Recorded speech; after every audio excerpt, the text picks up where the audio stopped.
누가복음 23장 44절 말씀부터 56절 말씀을 통하여 은혜를 나누고자 합니다. 누가복음 23장입니다. 이 누가복음 23장에서 증거하고 있는 것은 분명한 복음의 사실을 우리에게 다시 한번 증거하고 있습니다. 23장의 분명한 복음의 사실이 무엇이냐 그러면은 전반부에서 예수님께서는 죄가 없으시다라는 복음의 사실을 증거하셨습니다.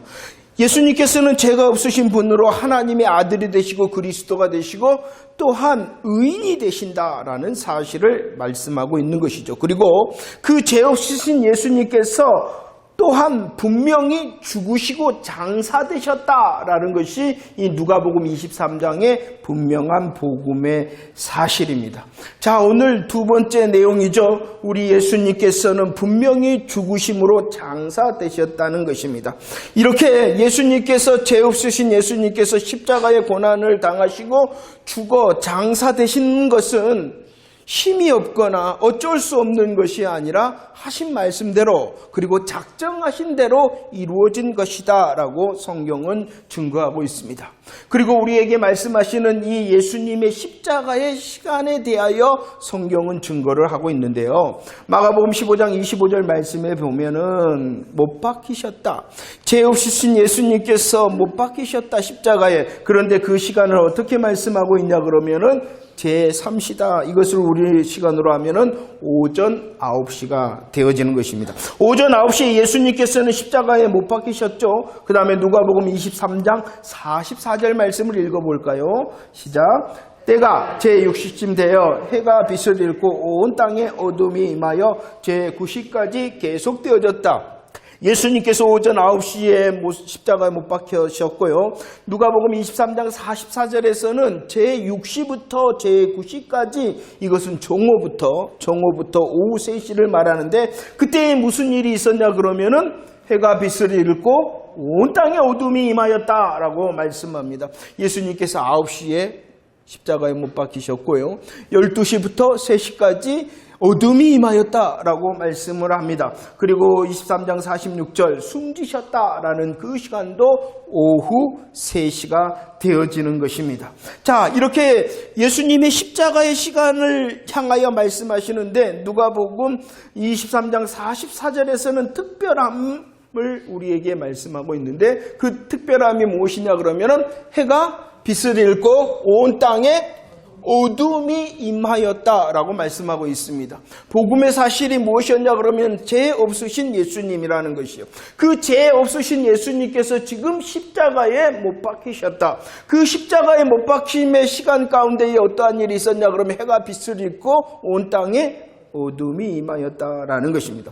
그런데 이 어둠은요, 구약 성경에 보면은 특별한 의미를 가지고 있는데 그것이 무엇이냐 그러면은 이 어둠은 하나님의 심판을 말씀하고 있다는 것입니다. 출애굽기 10장 21절 말씀을 보세요.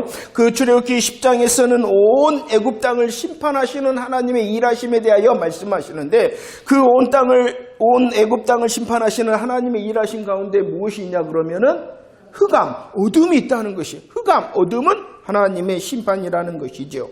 그리고 이 온 애굽 땅을 심판하시는 하나님의 일하심뿐만이 아니라 하나님을 떠난 하나님의 백성인 이스라엘 백성들을 심판하시는 하나님의 모습 중 한 가지도 또 무엇이 있냐 그러면은 흑암과 어둠이 있다는 것입니다. 이스라엘 백성들을 향하여 심판하십니다. 에스겔 32장 7절 8절 말씀에서는 어둠을 내 땅에 베풀 것이다 라고 말씀하고 있으며 하나님의 심판에 대하여 말씀하죠. 미가서 3장 6절에서는 또 무엇을 말씀합니까? 어두움과 캄캄함에 대하여 말씀하고 스바냐 1장 15절에서도 캄캄하고 어두운 날이요 구름과 흑암의 날이다 라고 이 어둠에 대하여 말씀합니다. 어둠은 무엇이라고요?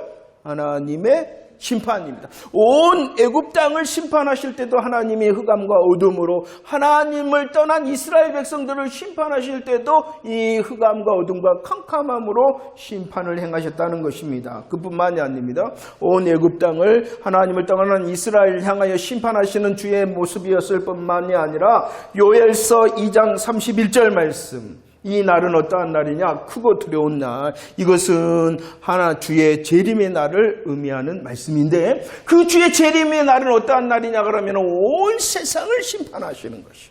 그 온 세상을 심판하실 때도 어떠한 모습이 나타나냐 그러면은 해가 어두워졌다라는 무엇이 나타나고 있어요? 어둠에 대하여 말씀하고 있죠. 누가복음 21장 25절도 마찬가지입니다. 주의 재림의 날에 증거 가운데 무엇이 있다? 1월 성신, 어둠이 있을 것이다 라고 말씀을 하고 있어요. 죄 없으신 예수님께서 십자가에 못 박히셨어요. 12시에서 3시 사이에서의 그 모습이 무엇이었냐 그러면은 어둠이었다 라고 말씀하고 있어요. 그러면 이 말씀이 무엇이 되냐 그러면은 예수님께서 십자가에 달리심은 하나님의 저주와 심판을 온전히 받으셨다라는 것입니다.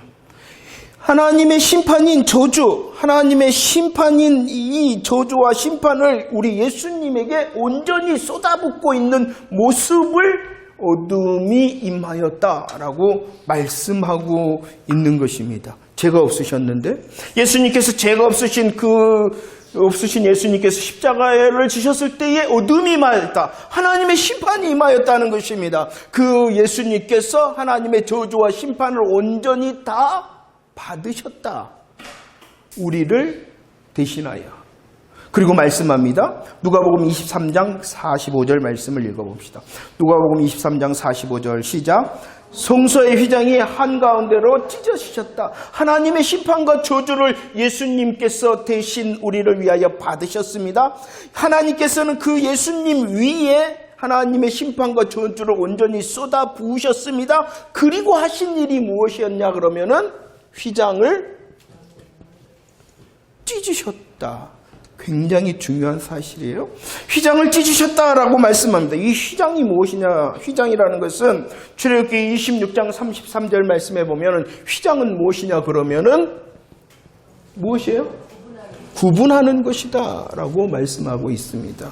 휘장은 구분하는 것이다 라고 말씀합니다. 출애굽기 19장 12절 말씀에 보면은 하나님께서 말씀을 하십니다. 하나님의 임재에 시내산에 하나님께서 임재 강림하실 것인데 그 가운데에 무엇을 정하라 라고 말씀하셨냐 그러면은 경계를 정하라 라고 말씀하고 있어요. 구분하는 것, 경계를 짓는 것이 무엇이냐 그러면은 휘장이라는 것이요. 왜 그러면 하나님께서 이 시내산에 강림하실 때에 경계를 짓고 성소와 지성소를 구분하도록 하는 이 휘장을 만들라 하셨냐 그러면은 이사야 59장 2절 왜 구분하고 경계하셨냐 그러면은 뭐 때문에? 죄 때문에 죄가 있는 곳에서는 하나님께서 임재하시는 그곳 하나님의 임재 앞에서는 죄의 문제가 있을 수 없어요. 그죠? 다 죽임을 당할 수밖에 없기 때문이라는 것입니다. 휘장이 있고 휘장을 통하여 구분하고 경계하신 이유는 죄 때문이라는 것입니다. 그런데 히브리서 9장 8절 말씀을 보면 구약 시대를 말씀하고 있는 거예요. 그 구약의 시대는 어떠한 시대냐 그러면은 길이 아직 나타나지 않은 시대다라고 말씀하고 있어요.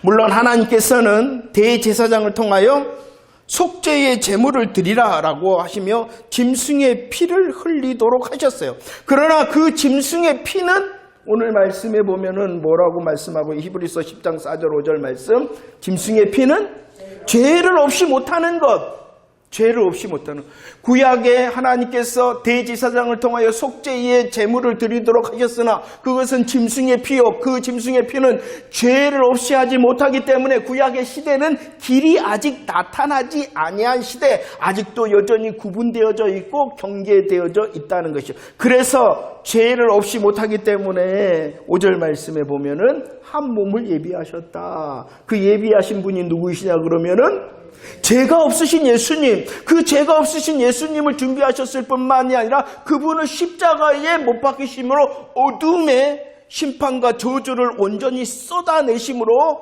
우리를 위하여 대신 심판받게 하셔서 말씀하신 대로 휘장을 어떻게 하셨다는 것이에요? 찢으셨다라고 말씀을 하고 있는 것입니다. 자, 예수님께서는 죄가 없으십니다. 그분이 십자가에 달리셨습니다. 그 십자가의 시간은 어둠의 시간, 하나님의 심판과 저주가 임하는 어둠의 시간이었습니다. 이런 죽으심으로 휘장을 찢으심으로 히브리서 9장 12절 영원한 속죄를 단번에 이루셨다라고 말씀하고 있는 것입니다. 우리를 대신하여 하나님의 심판, 우리를 대신하여 하나님의 저주를 온전히 다 해결하셨다라고 말씀하고 있습니다. 그것은 무엇이다? 분명한 것, 영원한 것이고 그것은 어떠한 것이다? 또 단번에 이루신 것이다 라고 말씀하고 있는 것이죠. 베드로전서 3장 18절 말씀을 읽어봅시다. 베드로전서 3장 18절 시작. 그리스도께서도 단번에 죄를 위하여 죽으사 의인으로서 불의한 자를 대신하셨으니 이는 우리를 하나님 앞으로 인도하려 하십니다 라고 말씀을 하고 있습니다. 대신하셨다. 어둠의 심판과 어둠의 저주를 다 받으심으로 휘장을 찢으셨을 뿐만 아니라 휘장을 찢어 이제 우리를 어떻게 하셨냐 그러면은 하나님 앞으로 인도하셨다. 이게 바로 길이 열렸다는 것이에요. 이 길이 열렸다는 것이에요. 그래서 이 길에 대하여 히브리서 10장 19절 20절 말씀에서는 어떠한 길이다라고 말씀하셨냐 그러면은 새로운 살 길이다라고 말씀하고 있는 것이에요. 구약에는 죄로 인하여 구분과 경계가 아직 사라지지 않았어요.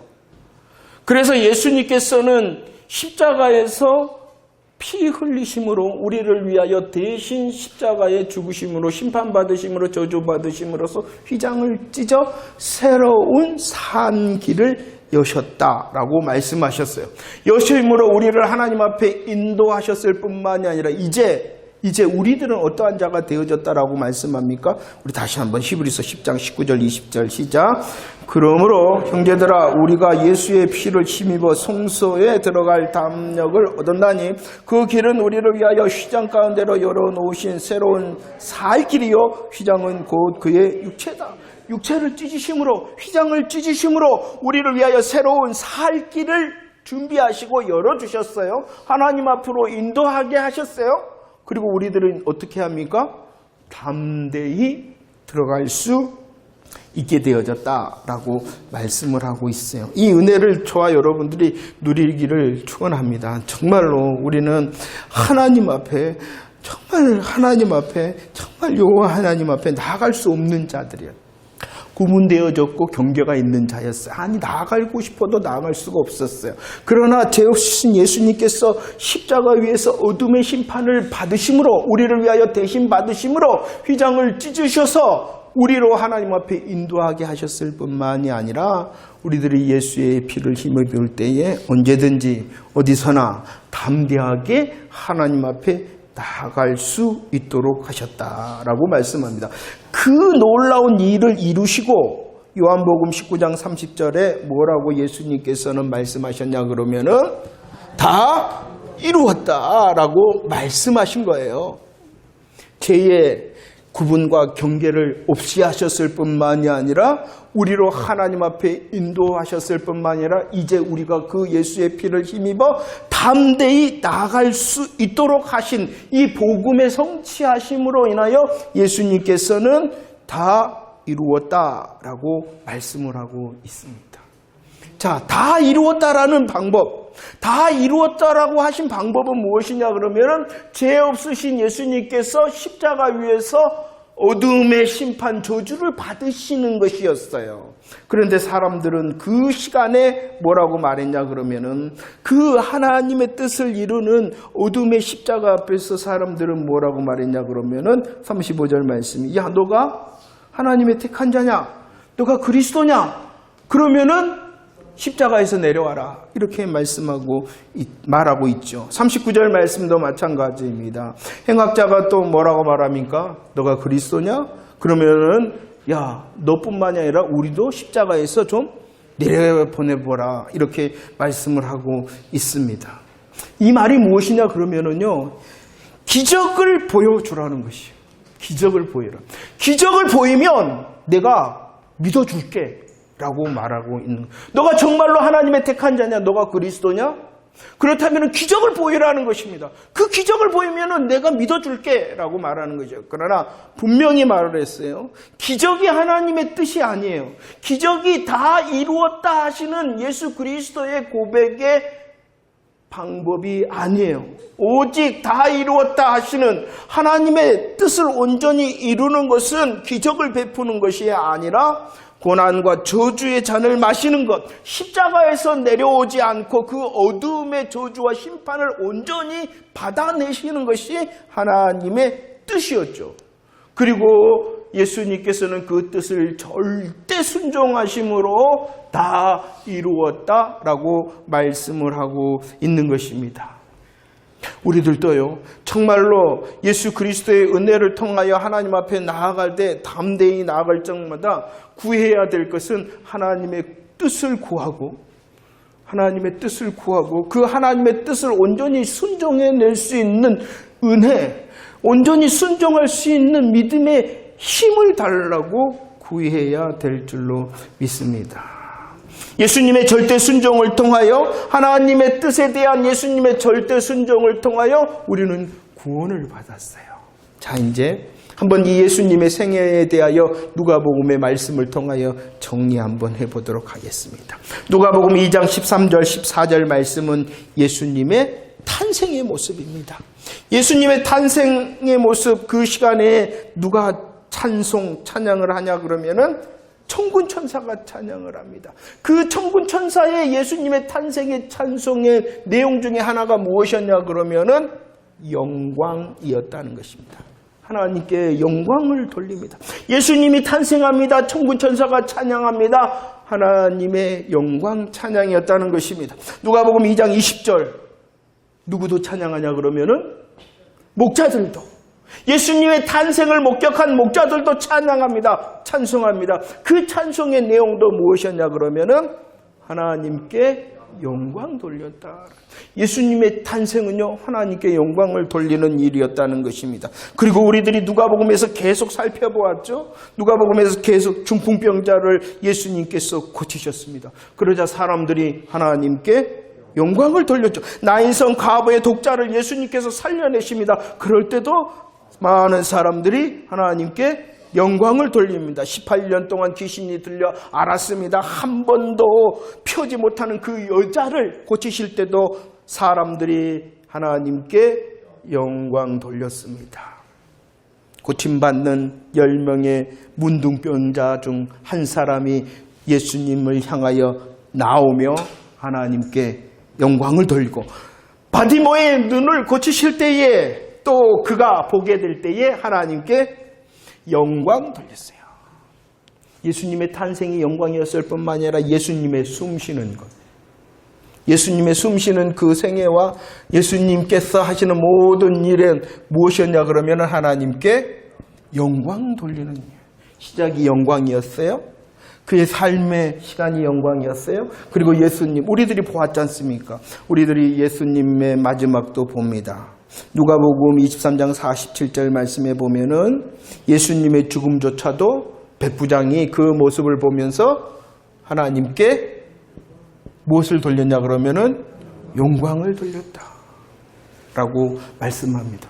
예수님의 탄생이 하나님께 영광을 돌립니다. 예수님의 숨쉬신 사역과 그의 생애 전체가 하나님께 영광을 돌리, 죽음조차도 하나님께 영광, 그 영광의 삶을 통하여 이 예수님께서 하나님께 드리는 영광의 삶을 통하여 이루어진 것이 무엇이냐 그러면은 저와 여러분들의 구원을 이루셨다는 거예요.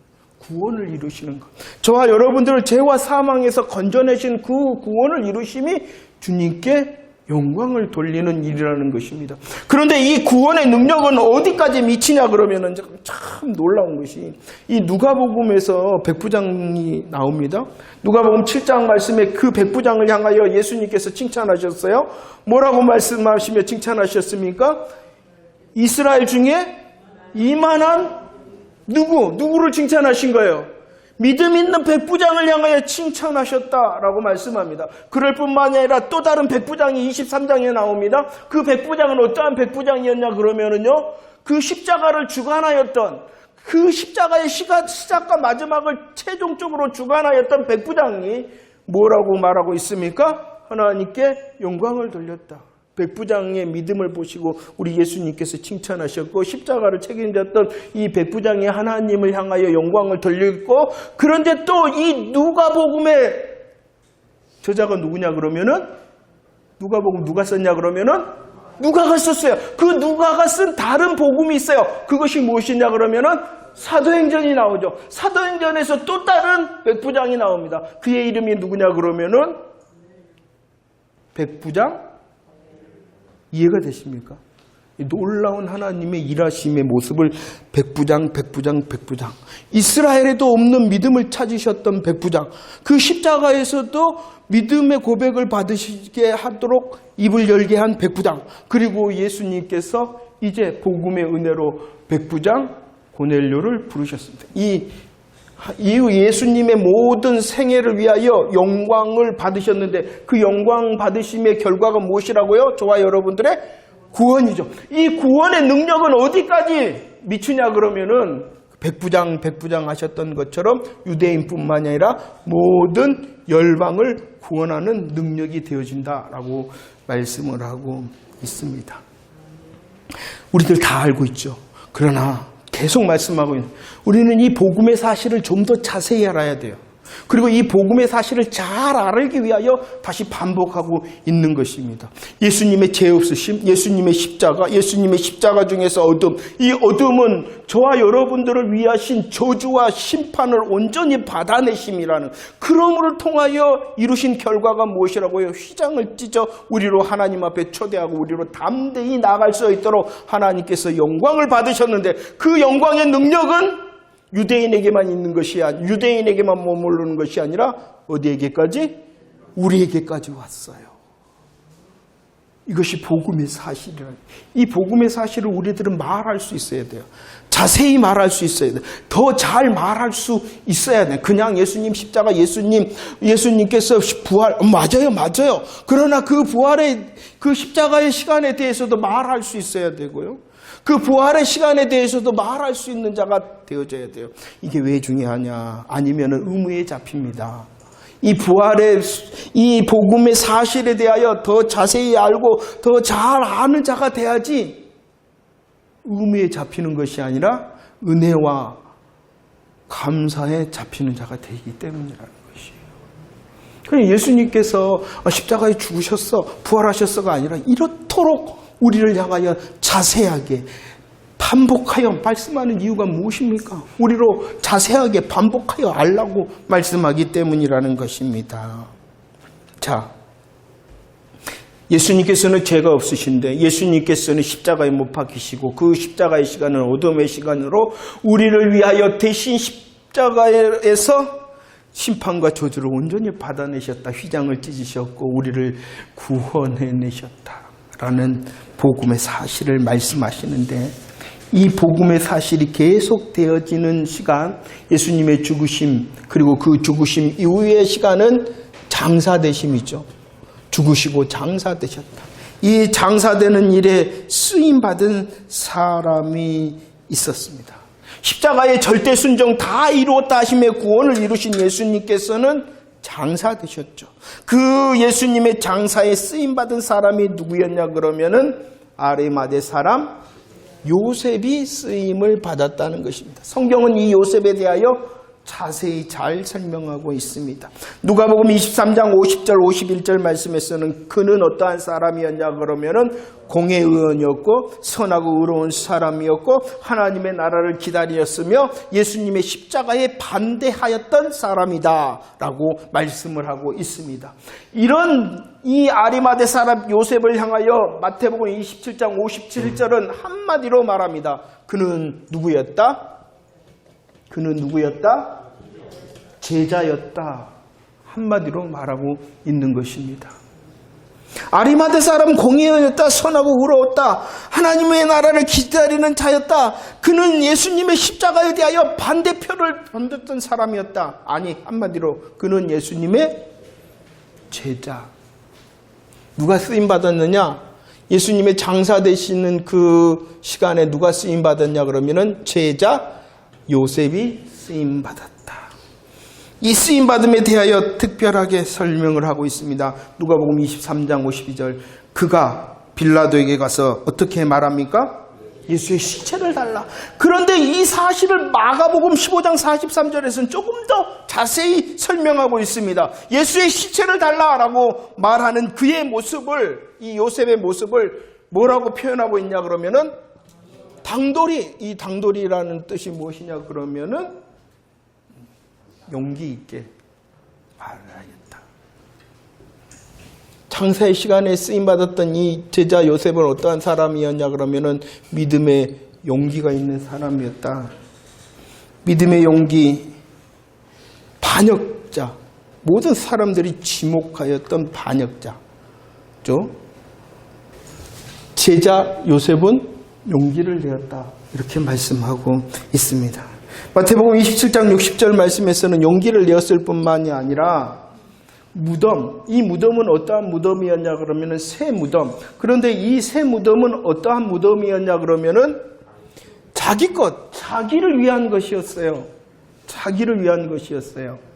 자기를 위한 것이었는데 그 자기를 위하여 준비했던 무덤을 내놓았던 제자 요셉이었다라고 말씀하는데, 이렇게 자기를 위하여 무덤을 준비하였던 이 무덤에 대한 또 다른 설명이 무엇이었냐 그러면은 어떠한 무덤이었냐? 그것은 아직 사람이 장사되지 않았다. 이것은 아주 특별한 의미를 가지고 있는 거예요. 누가복음 19장 30절 말씀, 예수님께서 나귀를 준비하게 하셨어요. 그런데 그 나귀는 어떠한 나귀여야 된다라고 말씀하고 있냐 그러면은 아직 아무도 타보지 않는 나귀. 그리고 그 아무도 타보지 않는 나귀를 타셨다라는 것은 무엇을 말하고 있냐 그러면은 그 예수님이 어떠한 분이다? 왕이시다라는 거예요.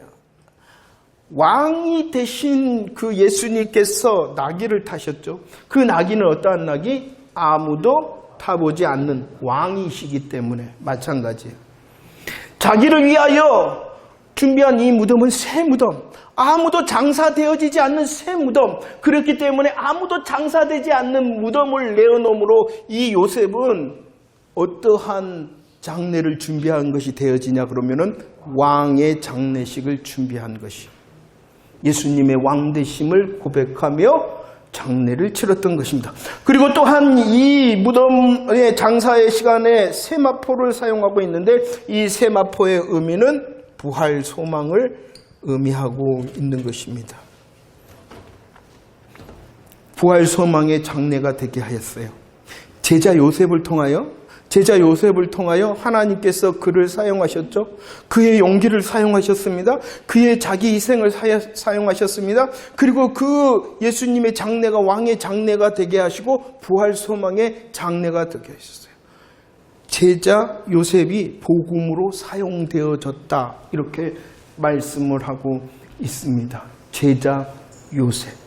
그리고 또 다른 제자의 모습을 설명하고 있는데 여자들의 모습입니다. 23장은 여자들의 모습에 대하여 말씀을 하고 있습니다. 그 여자들은 어떠한 여자들이었냐 그러면은 따라온 자들이었다. 갈릴리로부터 따라왔다 라고 말씀합니다. 27절 말씀, 갈릴리에서부터 따라왔을 뿐만 아니라 예수님의 십자가의 길도 따라갔다. 갈릴리로부터 따라왔다. 예수님의 십자가의 길도 따라왔다. 그리고 예수님의 무덤의 그 장소도 따라갔다. 제자 여자의 모습입니다. 우리들이 잘 아는 마가복음 1장 17절, 제자를 부르실 때 예수님께서 뭐라고 부르셨냐 그러면 나를 따르는 자가 누구냐 그러면은 제자라는 것입니다. 왜 복음의 사실이 중요하냐? 우리들이 복음의 사실을 더 잘 알고 더 자세히 알아야 되느냐? 바로 우리가 제자 되었기 때문이라는 것이에요. 우리의 제자의 열매가 무엇이라고요? 용기를 다해야 된다는 것입니다. 당돌한 용기를 내야 된다는 것입니다. 당돌한 용기를 낼 뿐만이 아니라 자기의 것을 희생해야 된다는 것이에요. 자기의 것을 희생함으로 복음으로 사용되어져야 된다는 것입니다. 그런데 이것은요, 의무가 아니라는 것이에요. 우리를 향한 명령이 먼저가 아니라 복음의 사실의 은혜와 감사와 감격이 먼저이기 때문이라는 거예요. 복음의 사실을 잘 알고 복음의 사실을 자세히 모르는 사람은 복음의 감사와 감격으로 제자의 당돌한 믿음의 용기, 제자의 자기의 희생, 제자의 끝까지 따르는 그것이 무엇이 돼버리냐 그러면은 열매가 아니라 의무가 돼버리는 것이에요. 여러분들, 성도는요, 의무로 사는 게 아니라 열매로 살아내는 것입니다. 그렇기 때문에 우리들은 다시 십자가의 사실이, 복음의 사실이 무엇인가 자세히 알고 더 잘 알아 고백할 수 있는 자가 되어져요. 우리로 감사하고 감격하겠는 내놓으랍니다. 우리를 향하여 내놓으라. 용기를 내놓으랍니다. 여러분들 내 것 내놓으랍니다. 여러분들 어디에다든지 따놓으랍니다. 그 왜 해야 돼요? 감사와 감격으로 하라는 것이. 날 위해 하신 그 예수 그리스도의 복음의 사실을 인하여 감사와 감격으로 그 일을 감당해낼 수 있는 자가 되어져야 된다는 거예요. 무엇을 얻어내거나 아니면은 그것이 나를 향하여 시켰기 때문이 아니라 감사와 감격이라는 것이죠. 자, 말씀 정리합니다. 항상 우리 스스로에게 질문해 봐야 되지 않겠습니까? 나는 제자인가? 나는 예수님의 제자인가? 제자는 어떠한 사람입니까? 대속의 십자가의 복음을 잘 아는 자가, 자세히 아는 자가 제자입니다. 제자는 대속의 십자가의 복음을 잘 알고 자세히 아는 자가 제자일 뿐만이 아니라 믿음의 용기를 낼 줄 아는 사람이 제자입니다. 잘 알기 때문에 믿음의 용기를 낼 뿐만이 아니라 자기의 것을 희생하고 복음 소망과 복음의 역사를 이루기 위하여 자기의 십자가를 지는 사람이 제자입니다. 주님의 그 길이 예루살렘이라 할지라도, 주님의 그 길이 십자가라 할지라도, 주님의 그 길이 장사됨의 무덤이라 할지라도 따라갈 수 있는 사람이 제자입니다. 다시 한번 우리 스스로에게 나는 제자인가? 나는 제자인가? 십자가의 복음을 잘 아는 제자, 믿음의 용기를 바라는 제자, 자기의 것을 희생하는 제자, 복음의 소망과 역사를 잘 알고 자기의 십자가를 지는 제자, 주님이 가신 그 길을 어디든지 따라가는 제자, 나는 제자인가? 기도해야 되겠죠? 주님 더 잘 알게 하셔서, 주님 더 자세히 알게 하셔서 감사와 감격으로 제자의 열매 맺는 삶을 살아낼 수 있도록 은혜를 주시옵소서.